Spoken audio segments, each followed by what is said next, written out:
Supply chains had to deliver spare engines, ammunition, and replacement parts across long distances and harsh terrain. Soviet mechanics, initially unfamiliar with American design conventions, adapted quickly. Manuals were translated, training programs established, and improvisation became routine. These efforts ensured that the Kingcobra maintained operational readiness despite the strain of continuous missions in frontline conditions. Throughout these deployments, pilots began to document the aircraft's defining characteristics. The Kingcobra's stability and high-speed dives allowed for precision cannon fire against hardened targets. Its tricycle landing gear enabled safer landings on improvised airstrips, particularly in snowy or muddy conditions. Survivability in combat was notable. Several aircraft returned with extensive damage, yet the airframe and engine sustained enough integrity to complete missions or reach friendly airfields. These factors contributed to an emerging operational doctrine, emphasizing calculated aggression, coordinated attacks, and reliance on the aircraft's structural and firepower advantages. Enemy encounters provided further clarity. Luftwaffe pilots noted the Kingcobra's heavy forward armament and superior speed in straight-line pursuits, but also its reduced agility in tight-turning battles. Japanese fighters, by contrast, were generally more maneuverable but lightly armed, allowing the Kingcobra's firepower to dominate in head-on engagements. Tactical debriefs underscored the necessity of adapting combat strategy to the aircraft's strengths and weaknesses, a lesson reinforced through repeated sorties over contested skies. By late 1944, the P-63 had secured a distinct operational role, a specialized medium-altitude fighter bomber, valued more for precision strike and versatility than air superiority in isolation. Its integration into Allied air campaigns demonstrated the synergy between technology, human adaptation, and strategic deployment. The aircraft's journey from experimental design to battlefield asset highlighted a central reality of war. The effectiveness of a machine depended as much on the environment, training, and tactics as on raw engineering. The stage was set for the Kingcobra to confront its first critical engagements. Pilots, mechanics, and commanders now prepared to test the aircraft's limits in the chaos of air combat, where split-second decisions and technological reliability would determine outcomes. For the pilots who climbed into the P-63 Kingcobra, the aircraft was a study in contrasts. Its cockpit offered an unusual combination of comfort and confinement, a clear forward-mounted canopy granting near unobstructed vision, yet narrow fuselage sides pressing against the pilot's elbows. The mid-engine configuration shifted the center of gravity rearward, altering flight dynamics in ways unfamiliar to aviators trained on conventional nose-engine fighters. Each takeoff, climb, and dive demanded constant attention to throttle response and weight distribution. Veteran pilots quickly recognized the Kingcobra's forgiving stall characteristics and stable high-speed performance, but rookie aviators often misjudged dive angles or throttle inputs, risking loss of control. The sensory experience of flight was immediate. The vibration of the Allison engine through the control stick, the smell of heated oil, and the shriek of wind over the laminar wing at high speed. Fear and exhilaration coexisted in equal measure, heightened by the knowledge that enemy fighters could appear at any moment, turning the sky into a lethal arena. Tactically, the Kingcobra was rarely employed in isolation. Soviet and US flight doctrines emphasized coordinated strikes, combining multiple aircraft to maximize firepower and reduce vulnerability. The aircraft's speed in level flight and excellent roll rate allowed for boom and zoom tactics, diving from higher altitude to strike and then ascending to evade counter attacks. Low and medium altitude operations emphasized close air support, strafing runs against entrenched positions, railways, and armored vehicles. Mission planning incorporated terrain features, anticipating anti-aircraft fire and leveraging the Kingcobra's ability to sustain high-speed evasive maneuvers. Combat reports repeatedly stressed that success depended on disciplined execution. Pilots who attempted prolonged turning fights against nimble adversaries often suffered heavy losses, while those who utilized the aircraft's strengths achieved decisive results with minimal exposure. The Kingcobra's design innovations were central to its operational effectiveness. The Allison V1710 engine, coupled with a single-stage supercharger, delivered reliable power at medium altitudes. Laminar-flow wings reduced drag and improved speed, while the tricycle landing gear facilitated safer takeoffs and landings on austere airfields. Armament included a 37mm nose-mounted cannon capable of destroying armored targets, complemented by 4 .50 caliber machine guns mounted in the nose and wings. This combination allowed the Kingcobra to engage both aircraft and ground targets effectively, a versatility few contemporary fighters could match. Engineers also reinforced the airframe to withstand higher stress loads, increasing survivability during high-speed dives and evasive maneuvers. While not optimized for high-altitude escort missions, the aircraft's medium-altitude performance filled a critical operational niche, bridging the gap between lightweight, agile fighters and heavier, less maneuverable bombers. Commanders recognized that effective deployment of the Kingcobra required understanding its unique capabilities. In the Soviet theater, flight leaders adjusted squadron formations and mission profiles to exploit speed and firepower advantages, assigning Kingcobras to reconnaissance suppression, rail interdiction, and direct ground support. Decision-making relied on timely intelligence, reports of enemy troop movements, concentrations of armored vehicles, and Luftwaffe patrol patterns determined the timing and direction of sorties. Leadership emphasized coordination with ground forces, creating a synergistic effect in combined operations.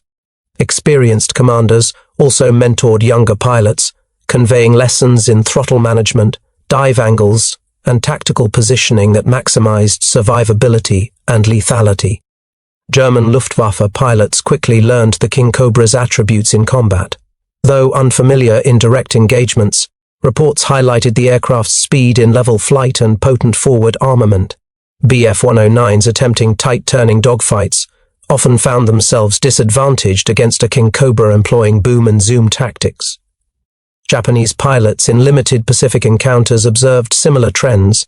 The aircraft's firepower and structural resilience allowed it to dominate head-on or diving attacks, though agility remained inferior to lighter fighters. Enemy debriefs consistently noted that underestimating the Kingcobra's speed and firepower could result in catastrophic losses, reinforcing its reputation as a precise, hard-hitting adversary. Strategic deployment of the P-63 Kingcobra required careful orchestration at the command level. Soviet and American commanders alike faced the challenge of integrating an aircraft with specialized strengths into broader air campaigns. Kingcobra squadrons were often assigned to sectors where medium-altitude interdiction and ground support operations were critical. Flight leaders emphasized precise coordination, timing attacks to coincide with armored advances or infantry movements. Intelligence played a decisive role. Reconnaissance reports identified enemy artillery positions, rail lines, and assembly points, allowing Kingcobras to execute strikes with surgical accuracy. Commanders also adapted mission length and formation size based on fuel constraints and expected opposition, ensuring that the aircraft's operational advantages, speed, firepower, and survivability were fully leveraged without overextending pilots or equipment. The Kingcobra's design directly influenced combat doctrine. Its laminar-flow wings and high-speed performance encouraged boom and zoom tactics, while the nose-mounted 37mm cannon enabled precision strikes on armored vehicles and fortified positions. Pilots adjusted engagement strategies to exploit the aircraft's strengths, avoiding sustained turning battles with lighter, more agile enemy fighters, instead favoring high-speed dives followed by rapid climbs. This adaptation highlighted the interplay between technology and human decision-making. Maintenance crews, trained in the Kingcobra's complex systems, ensured operational readiness, demonstrating that technological advantage alone was insufficient without corresponding logistical and human support. Luftwaffe intelligence evaluated the Kingcobra with cautious respect. Reports emphasized its unusual configuration, robust airframe, and deadly forward armament. German pilots noted that attempts to lure Kingcobras into turning engagements often failed, as the aircraft's pilots preferred energy retention and vertical maneuvers. Japanese pilots in the Pacific, although encountering the Kingcobra less frequently, observed similar patterns, The aircraft's firepower and resilience offset its relative lack of agility in tight dogfights. Enemy assessments reinforced the notion that understanding the aircraft's capabilities was essential for survival, shaping adversary tactics accordingly. The Kingcobra's deployment raised subtle ethical questions within the context of Lend-Lease and coalition warfare. Soviet pilots operating an American-designed aircraft highlighted the reliance on foreign technology to sustain military operations. Commanders grappled with balancing aggressive use of the aircraft against the risk of losses, particularly in winter conditions where mechanical failures could be fatal. Ground crews faced the moral weight of sending pilots into highly dangerous missions relying on both mechanical reliability and human skill. These considerations underscored the reality that technological advantage did not eliminate human risk, but shifted the calculus of operational decision-making. The Kingcobra demonstrated remarkable adaptability across diverse theaters.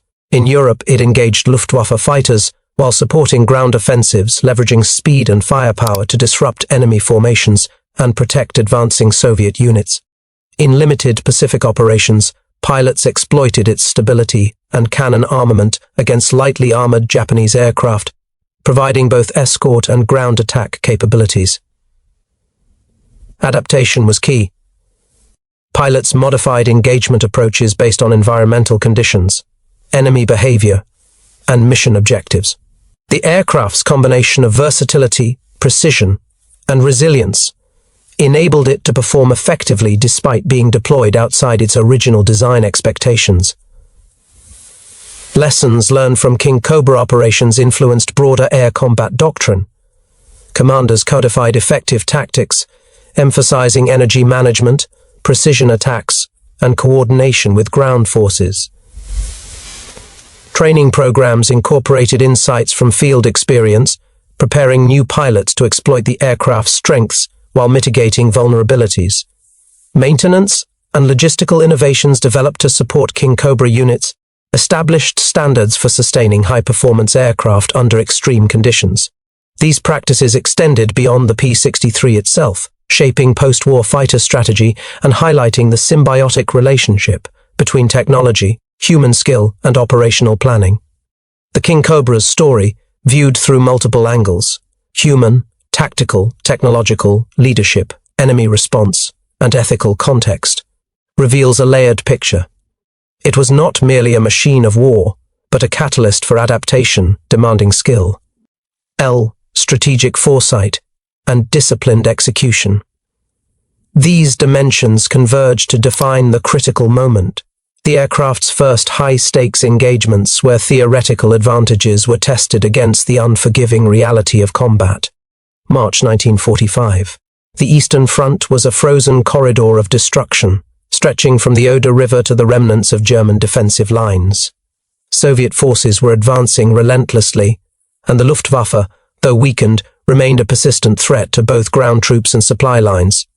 In this environment, the P-63 Kingcobra confronted its first sustained high-stakes combat trials. Her squadrons were tasked with intercepting enemy reconnaissance flights, disrupting armored formations, and engaging retreating fighter units. On March 12, a mixed formation of Kingcobras from the 16th Guards Fighter Aviation Regiment took to the air above Silesia. The pilots, many seasoned veterans, understood that success relied on exploiting the aircraft's strengths, speed in level flight, rapid roll, and devastating nose-mounted cannon fire. From the cockpit, the landscape appeared fractured, frozen rivers, shell-pocked fields, and smoke rising from burned villages. Intelligence had identified a small Luftwaffe reconnaissance group moving to the north. A single miscalculation could expose the squadron to flak or interceptors. As they approached, the first enemy fighters emerged, two Messerschmitt Bf-19 G6s, diving from higher altitude. The Kingcobras reacted instinctively. Utilizing boom and zoom tactics, pilots initiated steep dives, gaining velocity while maintaining stability. The 37mm cannons roared, producing lethal bursts that tore into the enemy aircraft. Within moments, one Bf-109 spiraled down in flames, the other attempting evasive maneuvers. The Kingcobras ascended swiftly, repositioning to maintain energy advantage. The battle intensified as additional Luftwaffe reinforcements appeared, an FW-190 formation, faster in horizontal turns, but lacking comparable forward firepower. Kingcobra pilots maintained discipline, avoiding turning dogfights that could compromise altitude and momentum. Targeting the FW-190s in short, controlled bursts, the P-63s combined precision fire with aggressive climbs and dives, keeping enemy fighters off balance. Several aircraft sustained damage from defensive fire, but the airframe's reinforced structure and robust engine allowed continued combat. Amid the chaos, human factors became critical. Pilots relied on visual cues, instruments, and the collective coordination of the squadron. Communication was sparse but precise, using hand signals and brief radio transmissions to direct focus. Fatigue and cold threatened concentration. Yet the crew's training and familiarity with the aircraft's dynamics sustained operational effectiveness. Observers on the ground noted the precision of the Kingcobra strikes, coordinated passes that neutralized enemy aircraft and disrupted reconnaissance without collateral damage to advancing Soviet columns. In parallel, ground attacks demonstrated the aircraft's versatility. 2 P-63s detached from the main aerial engagement to strike armored positions near a rail depot. Utilizing high-speed dives, pilots fired 37mm cannon rounds, successfully disabling 2 Panzer IV tanks and damaging rail cars carrying supplies. The combination of speed, armament, and pilot skill turned what could have been a risky ground attack into a decisive strike, illustrating the aircraft's dual-role capacity. This encounter marked a turning point in the Kingcobra's operational history. Previously limited to theoretical evaluations and sporadic sorties, the aircraft had proven its capacity to dominate specific combat scenarios. Success was not measured solely in destroyed enemy aircraft. It was the demonstration of a coherent tactical doctrine, refined coordination among pilots, and the effective exploitation of technological advantages.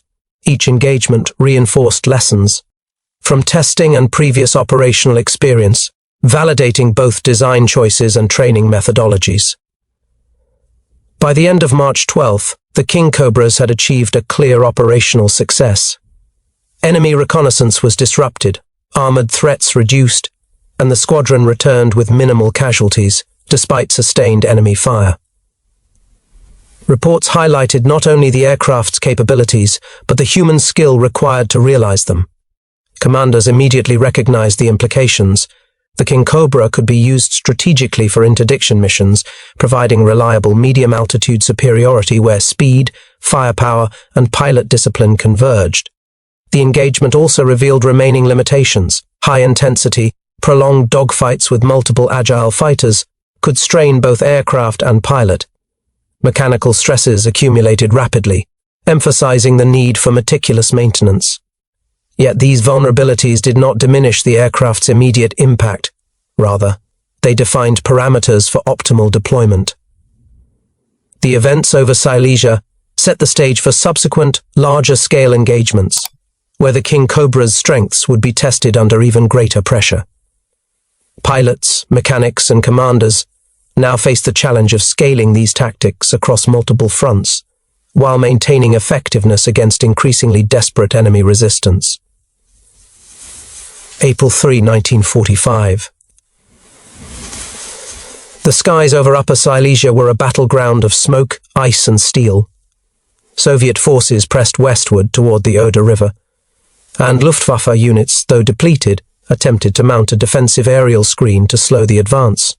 Kingcobra squadrons were tasked with both interdiction and direct engagement, suppressing enemy fighters, protecting ground formations, and destroying mechanized assets. The complexity of operations tested pilots' skill, aircraft reliability, and command coordination under extreme conditions. A formation of 6 P-63s from the 16th Guards Regiment climbed into the overcast sky, engines vibrating with precise tension. Reconnaissance indicated an approaching Luftwaffe flight, 4 FW-190s escorting reconnaissance aircraft attempting to observe Soviet movements. The Kingcobra pilots anticipated the engagement, aligning their formation for energy retention and maximizing the potential of their 37mm cannon. As the enemy appeared above, the squadron initiated a steep, coordinated dive, trading altitude for velocity. Within seconds, bursts of cannon and machine gun fire sent one FW-190 spiraling down, while the second was forced into evasive maneuvers. The engagement escalated rapidly. Enemy pilots, familiar with Soviet tactics, attempted to counter with sudden vertical climbs and diving attacks to disrupt the Kingcobra formation. Pilots reacted with precision, executing split-second maneuvers, rolls, dives, and high-speed passes that leveraged the aircraft's structural resilience and superior forward firepower. One P-63 absorbed hits to the wing, but the reinforced frame and resilient engine allowed the pilot to maintain control and rejoin the squadron. Observers on the ground documented the efficiency of the strikes, enemy aircraft neutralized, armored columns harassed, and supply lines disrupted. Amid this chaos, human endurance was tested. Pilots experienced rapid fluctuations in G-force, cold-induced numbness in extremities, and the mental strain of simultaneous threats from enemy fighters and ground fire. Each tactical decision relied on instinct honed by prior training, meticulous situational awareness, and trust in both machinery and squadron members. Pilots adapted mid-flight, alternating between offensive strikes and defensive maneuvers to maintain momentum. Their synchronization was as critical as the aircraft's mechanical advantages. Ground support operations amplified the Kingcobra's impact. 2 aircraft detached to engage a convoy near the rail junction at Gleiwitz. Using high-speed dives and precise cannon fire, they destroy. Several Panzer IV tanks and immobilized supply trucks. The coordination of air and ground objectives demonstrated the dual nature of the Kingcobra, both a fighter capable of countering enemy aircraft and precision strike platform supporting advancing troops. Each mission validated the doctrinal principle that the aircraft's value lay not solely in air-to-air combat, but in integrated operational effectiveness. By late April, repeated engagements had established the Kingcobra's reputation. Pilots gained confidence in executing coordinated maneuvers, exploiting speed and managing energy during combat. Commanders expanded operational doctrine, assigning squadrons to tasks where medium-altitude dominance, firepower, and precision strikes could decisively influence outcomes. Enemy pilots, noting these tactics, adapted but struggled to counter the combination of firepower, speed, and coordinated aggression. Luftwaffe intelligence increasingly identified the Kingcobra as a threat, highlighting its capacity to disrupt reconnaissance and ground support. The April engagements underscored the aircraft's limitations and strengths. Prolonged dogfights with multiple agile adversaries exposed vulnerabilities in maneuverability. Harsh winter and spring conditions stressed both engines and structural components, requiring rigorous maintenance between sorties. Yet the Kingcobra's strengths, precision firepower, structural durability, and adaptability consistently outweighed these drawbacks when used strategically. Pilots and commanders learned to deploy the aircraft with calculated aggression, focusing on high-value targets and minimizing exposure to prolonged aerial duels. The decisive actions over Upper Silesia signaled a turning point in the P-63's operational history. No longer an experimental aircraft or a secondary asset, the Kingcobra had proven its capability to influence the outcome of critical missions. It demonstrated that technology, human skill, and strategic foresight could converge to create a tactical advantage, even in a contested and unpredictable combat environment. These engagements laid the groundwork for the final phase of the Kingcobra's wartime contribution, assessing the consequences of its deployment, analyzing losses, victories, and strategic shifts that would define its place in aviation history. By May 1945, the P-63 Kingcobra had completed its most intensive combat operations on the Eastern Front. Soviet air units reported high mission success rates in interdiction, reconnaissance suppression, and close air support. Squadrons credited the aircraft with destroying dozens of enemy fighters, tanks, and supply vehicles, significantly aiding ground advances during the final push into German-held territory.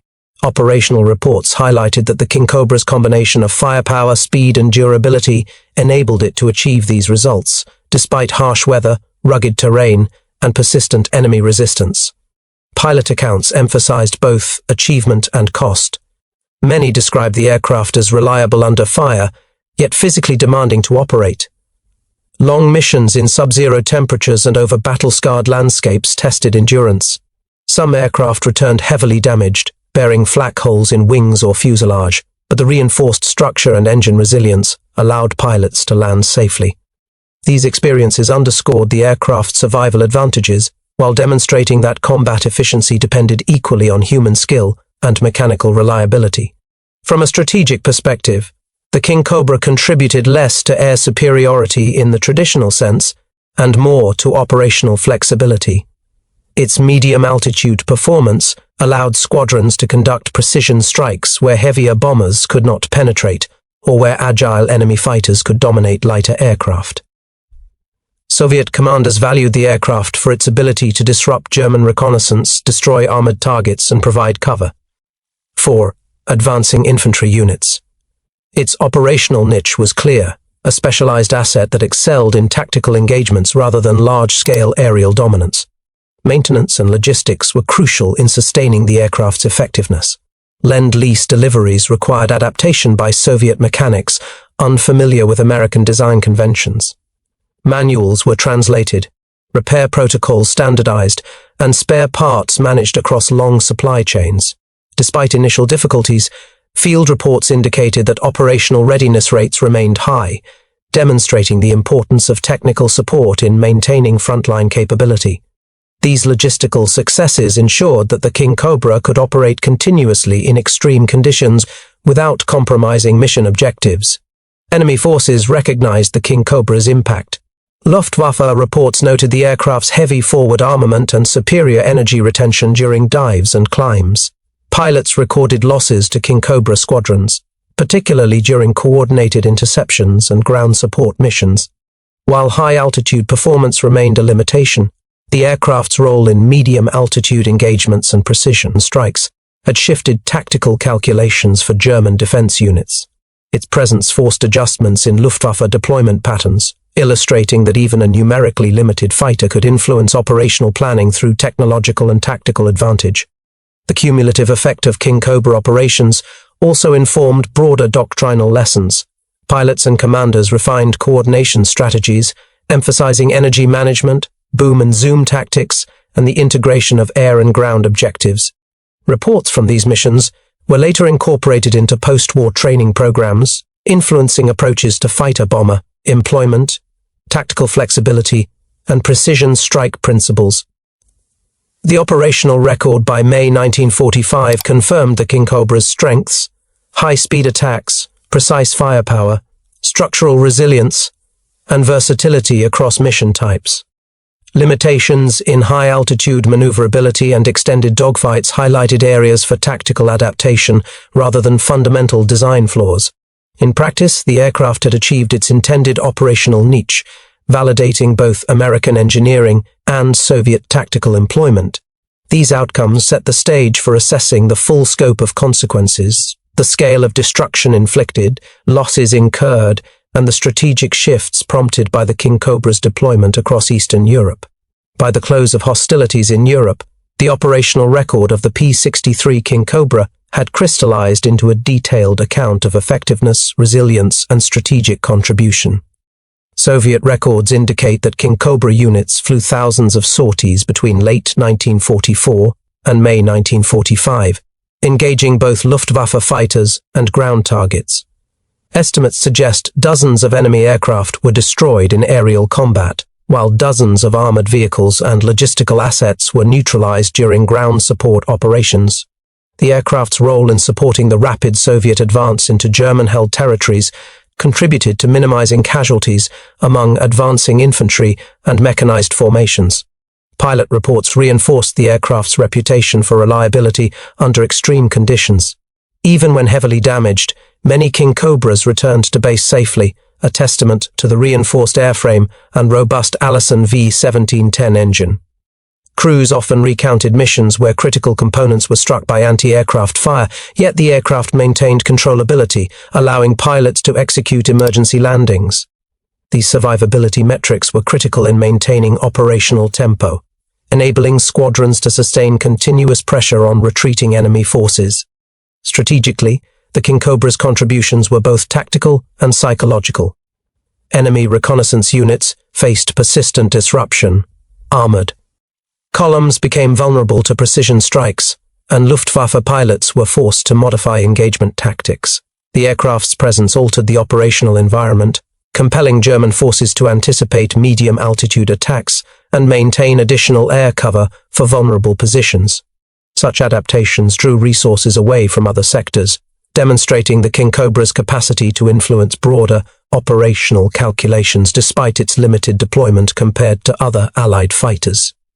The logistical footprint of the Kingcobra's deployment was substantial yet effective.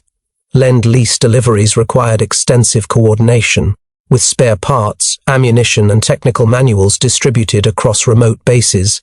Soviet maintenance crews adapted quickly, developing repair techniques under austere conditions. The operational readiness of Kingcobra squadrons consistently remained high, highlighting the integration of human skill and engineering reliability. This combination allowed the aircraft to sustain prolonged operational cycles, a critical factor in the fast-moving final offensives on the Eastern Front. The human dimension of aftermath was equally significant.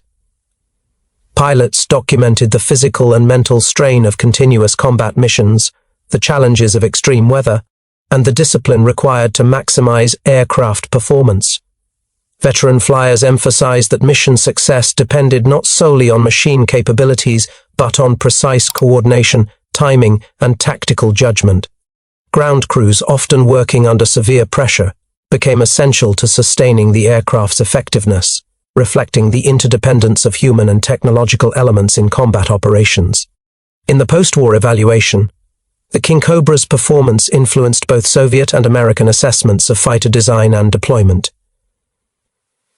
The aircraft's strengths in firepower, survivability, and medium-altitude versatility were acknowledged, while limitations in high-altitude dogfighting informed future engineering priorities. The experiences gained through deployment shaped doctrinal considerations, particularly in integrating fighter bombers into combined arms operations and employing precision strikes in support of advancing ground forces. The operational record of the P-63 Kingcobra demonstrated the convergence of technology, strategy, and human skill. It was neither the dominant American air superiority fighter of World War II, nor widely deployed in U.S. frontline service, yet its contributions to Soviet advances and localized air combat effectiveness were tangible.